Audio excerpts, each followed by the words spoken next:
ಸಿ.ಜೆ. ರಾಯ್ ಆತ್ಮಹತ್ಯೆಗೆ ಆರ್ಥಿಕ ವ್ಯವಹಾರ ಕಾರಣ ಅಲ್ಲ.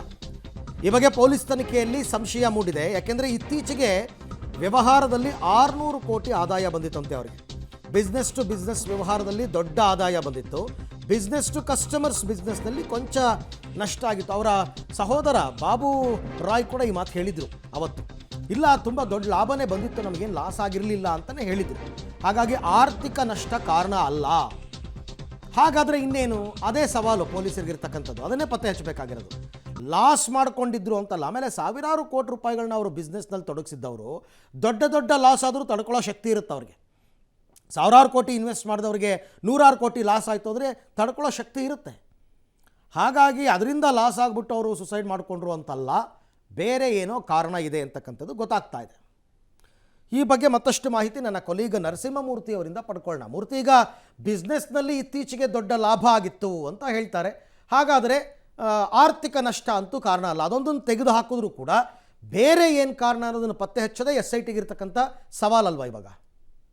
ನಿಜ ಅರವಿಂದ್, SIT ಅಧಿಕಾರಿಗಳು ನಾನಾ ಆಯಾಮಗಳಲ್ಲಿ ಸಿ.ಜೆ. ರಾಯ್ ಆತ್ಮಹತ್ಯೆ ಪ್ರಕರಣ ಸಂಬಂಧ ಯಾವ ಕಾರಣಕ್ಕಾಗಿ ಆತ್ಮಹತ್ಯೆಯನ್ನು ಮಾಡ್ಕೊಂಡಿರಬಹುದು ಅಂತೇಳಿ ಪರಿಶೀಲನೆಯನ್ನು, ವಿಚಾರಣೆಯನ್ನು, ಒಂದಷ್ಟು ಇನ್ವೆಸ್ಟಿಗೇಷನನ್ನು ಮಾಡಿದಂತಹ ಸಂದರ್ಭದಲ್ಲಿ ಸಹಜವಾಗಿಯೇ ಈ ಫೈನಾನ್ಷಿಯಲ್ ಮ್ಯಾಟರ್ನ ಪೊಲೀಸರು ಕೆದಕ್ತಂತಹ ಸಂದರ್ಭದಲ್ಲಿ ಯಾವುದೇ ಸಾಲಗಳಿಲ್ಲ. ಅದ್ರ ಜೊತೆಗೆ ಒಂದಷ್ಟು ಬಿಸ್ನೆಸ್ನಲ್ಲಿ ಸಾಕಷ್ಟು ಪ್ರಾಫಿಟನ್ನು ಕೂಡ ಕಂಡುಕೊಂಡಿದ್ರು. ಹೀಗಾಗಿ ಫೈನಾನ್ಷಿಯಲಿ ಯಾವುದೇ ತೊಂದರೆ ಇಲ್ಲ ಅನ್ನೋದು ಪೊಲೀಸರಿಗೆ ಗೊತ್ತಾಗಿದೆ.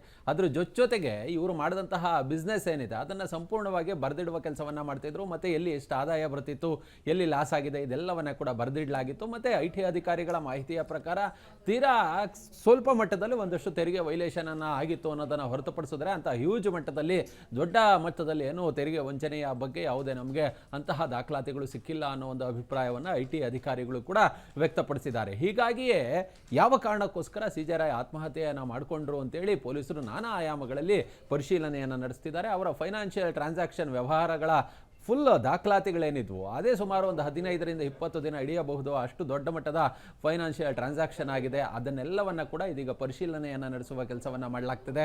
ಇವರ ಆರಂಭಿಕ ಯೋಜನೆಗಳು ಯಾವ್ಯಾವು, ಈಗ ಕಂಪ್ಲೀಟ್ ಆಗಿರುವಂಥವು ಯಾವ್ಯಾವು, ಎಲ್ಲಿ ದುಡ್ಡು ಬಂದಿದೆ, ಹೊರಗೆಲ್ಲಿ ದುಡ್ಡು ಹೋಗಿದೆ, ಮತ್ತು ಎಷ್ಟು ಹಣವನ್ನು ಈ ಒಂದು ಲಾಭದಿಂದ ಅವರು ಕಂಡುಕೊಂಡಿದ್ದಾರೆ, ಅದ್ರ ಜೊತೆಗೆ ಯಾರಿಗಾದರೂ ಇವರು ಸಾಲವನ್ನು ಕೊಡಬೇಕಿತ್ತಾ ಅಥವಾ ಬೇರೆಯವರು ಇವ್ರ ಬಳಿ ಏನೋ ಹಣವನ್ನು ಪಡ್ಕೊಂಡಿದ್ದಾರೆ, ಹೀಗೆ ನಾನಾ ಆಯಾಮಗಳಲ್ಲಿ ತನಿಖೆಯನ್ನು ನಡೆಸುವ ಕೆಲಸವನ್ನು ಪೊಲೀಸರು ಮಾಡ್ತಿದ್ದಾರೆ. ಆದರೆ ಸದ್ಯಕ್ಕಂತೂ ಎಲ್ಲೂ ಕೂಡ ಫೈನಾನ್ಷಿಯಲ್ ಮ್ಯಾಟರ್ ಇವರ ಒಂದು ಆತ್ಮಹತ್ಯೆಗೆ ಕಾರಣವಾಗಿಲ್ಲ ಅನ್ನೋ ಒಂದು ತೀರ್ಮಾನಕ್ಕೆ SIT ಅಧಿಕಾರಿಗಳು ಬಂದಂತೆ ಕಾಣಿಸ್ತಿದೆ. ರೈಟ್, ಹಾಗೆ ಸಂಪರ್ಕದಲ್ಲಿರಿ ಮೂರ್ತಿ, ನಿಮ್ಮ ಜೊತೆ ಮತ್ತೆ ಮಾತಾಡ್ತೀನಿ.